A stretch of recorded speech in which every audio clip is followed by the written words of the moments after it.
Joyce Aguilar, viewers and listeners, God be with us always. The purpose of this gathering today is to resolve timely issues that provide sensitive and critical impact to the lives of student 3. The presentation of speech consisting proofs and set of evidences of both sides centered on the proposition resolved that using cell phones should be allowed inside the classroom.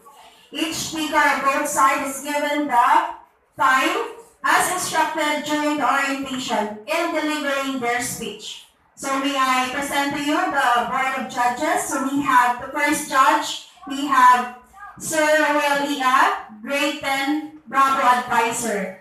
And then the second judge is Ma'am Joyce Aguilar, Grade 8 Advisor. And of course, we have Ma'am Celine Grace Candy, Grade 7 Mahogany Advisor. And of course, we have the speakers from the affirmative side. So we have the first speaker, Jessa May Lasso. Second speaker, Trisha Kate Villas. Third speaker, Arian Espartero. And then from the negative sides, we have the first speaker.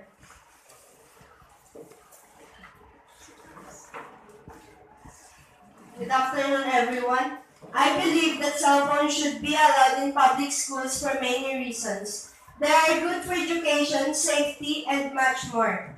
Here are some of good features of phones that are good for school. Number 1, calculator. It doesn't matter if your phone is expensive or not. Almost every single phone has a calculator. Lots of students are required to have a calculator as one of their school supplies. But if they have their phone, then they don't have to get one. Number 2, stopwatch. Lots of phones have a stopwatch, which can be used in science class. Number 3, dictionary. Cell phones can be used as a dictionary, which can be very useful in a classroom setting. You can always search on the internet for the definition, or if your classroom or school doesn't have Wi-Fi, you can text to 466-456 the word you need defined, and Google will text you back the definition of the term. Good afternoon, everyone. I am agreed to allow students use their cell phones during class hour because students can use calculators, stopwatches, timers, educational apps, the internet, and more with their mobile phones nowadays. School filters can connect with the Wi-Fi and be used to filter specific things that need to be filtered. Also, cell phones should also be used for safety. The employees at the school say you don't need to use your phone to contact people, but what if something happens like the school phone line goes dead? Also, if you need a phone number the school doesn't have, it will most likely be under your contact list. And if a student might need to contact a student in other class for something important, they can always contact them. And if a student is sick, they can FaceTime or Skype another student during class to watch the lesson and not miss anything important. Students should definitely be able to use their phones during class hour. Pretty much everywhere, cell phones are banned because most people say it's distracting. Teachers don't want students texting in class when they're trying to teach them important things. But the truth about more modern phones, you can use cell phones for research purposes like assignments and projects. For the dictionary, which can be very useful in a classroom setting. You can always search on your phone for the definition. Good afternoon, everyone. It's been an issue in schools, colleges, and universities across the country for quite some time. In fact, cellular phones were an early problem when students were distracted by phone calls and text messaging. But now, smartphones can do just about anything your computer or laptop can. But, it, but in an easily concealable handheld device. After all, since smartphones pretty much allow you to do anything you want these days, having them in classroom might be distracting students more than ever. Smartphones allow students to text, chat, and interact on the social network sites such as Facebook, MySpace, Twitter, check their emails, play games online, and even watching TV. This is extremely distracting for not only the student but also distracting the entire class. In addition, while it wouldn't be particularly easy for students to make calls during exams to cheat on tests, it can be fairly easy for students in a packed or crowded classroom or lecture hall to use their phones to access information online to cheat on tests. This could be through the use of text exchanges with other students, using the internet to find answers, using advanced calculators and phone applications, taking snapshots of an exam, or reading notes that are saved on the phone to help on the test. Most smartphones are also equipped with abilities to shoot video and take pictures. This means that anything that goes on in the classroom can easily be recorded by a student and immediately uploaded to YouTube or any other site where video and filing sharing is allowed. This could be an invasion of a classmate's professor's privacy, as they probably would not be notified that the video was shared on an online website. Finally, smartphones can encourage bullying and hazing. Bullying and hazing are very serious problems in school across the country. As mentioned before, most smartphones do come equipped with camera and video technology, which can be used to videotape and photograph bullying and hazing. Because many of the students who encourage and enjoy bullying and hazing likely want to show what they have done to other students. They can use their smartphones to videotape incidents to ridicule the person they targeted. Using cell phones, I disagree. It may be that in some classrooms, the negative of cell phones will outweigh the positives. I don't think that anyone can deny the fact that a cell phone can become a major distraction. If the phone rings, the whole class is disrupted. More often, the distraction comes in the form of students checking their phones for messages and sending text messages during class. On occasion, I have even had a student make the attempt to play a game during class instead of being on task. Listening and engaging in the lesson, the students find ways to check out the focus on their phones instead. Those individual distractions are not the only problem that cell phones are causing in classrooms. If you know anything about teenagers, you know that they can often use technology better than adults and they are inventive. Especially when it comes to inventing ways to get around doing schoolwork. One of the newest ways to cheat on a test or assignment utilizes the camera feature of cell phones.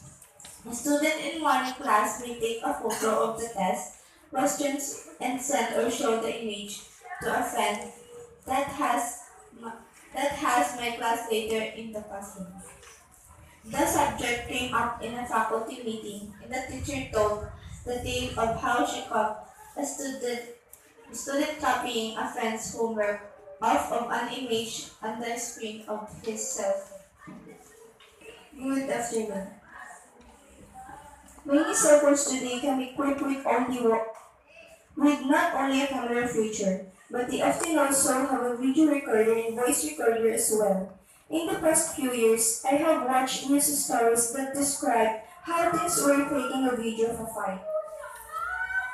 Instead of getting help, they were participating in the violence by filming it and sometimes sharing it on.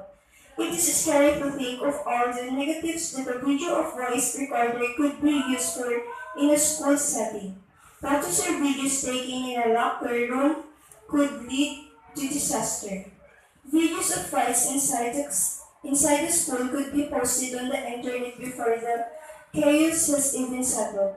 Inside the classroom, students could take video or audio clips of what is happening in their classroom. As a student, This thought is quite scary, as a clip taken out of context could ruin a career. I do allow that this last example could be used for good as well, as there are always a few bad apples in the barrel. Okay, so these are the questions for the affirmative side. Using cell phone will disrupt focus of learners to teaching learning process. Do you agree with that? No, Why? using cell phones in the right learning grades could not disrupt the focus of the learners. It it could lead to effective learning. For the negative side, help for effective learning. Do you agree with that?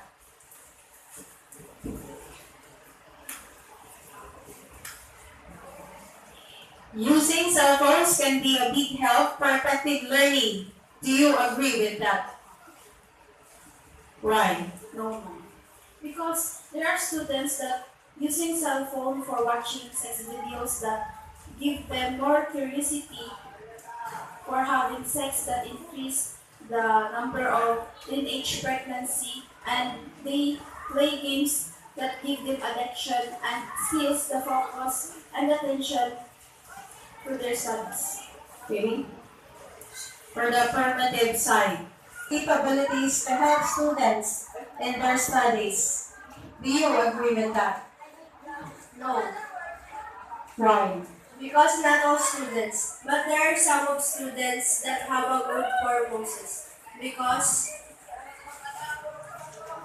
students can control themselves from using cell phones, like using calculators, stopwatches, researching for the assignments, activities, and taking notes. So thank you. And then cell phone is a big help for research. Do you agree with that? And then why? No, because the students do not use cell phones in research purposes. So it's research purposes.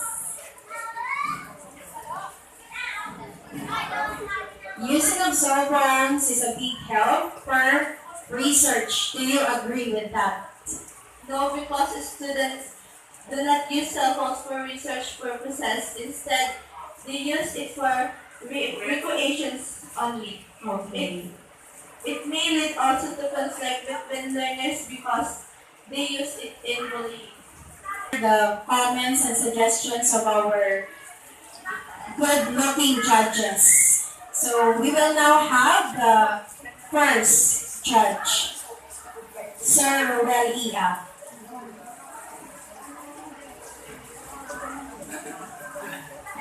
The chairman. Okay, good afternoon to everyone. My fellow judges, good afternoon. The gorgeous ladies. Okay, so congratulations for the job well done. You have done well, you have presented your proofs and set of evidence well, clearly. And you stand firmly with your stance. Of course, that is your marks. For the affirmative side, using cell phone, and the negative of course, below 1. But just a few suggestions and presenting set of evidence, especially the affirmative side. There should be a division of evidence and presenting that evidence in class. I noticed the speaker already mentioned this evidence, and the other one also mentioned those evidence being mentioned by the first speaker. You should divide the evidence and presenting it. You should divide. So, and of course, in presenting evidence, you have to present it clearly. Of course, most of the evidence presented clearly, but there are some who are vague. So, this is vague. So, meaning, you should master this evidence. But, that part of course, you have done your job well. You have a successful activity. Congratulations.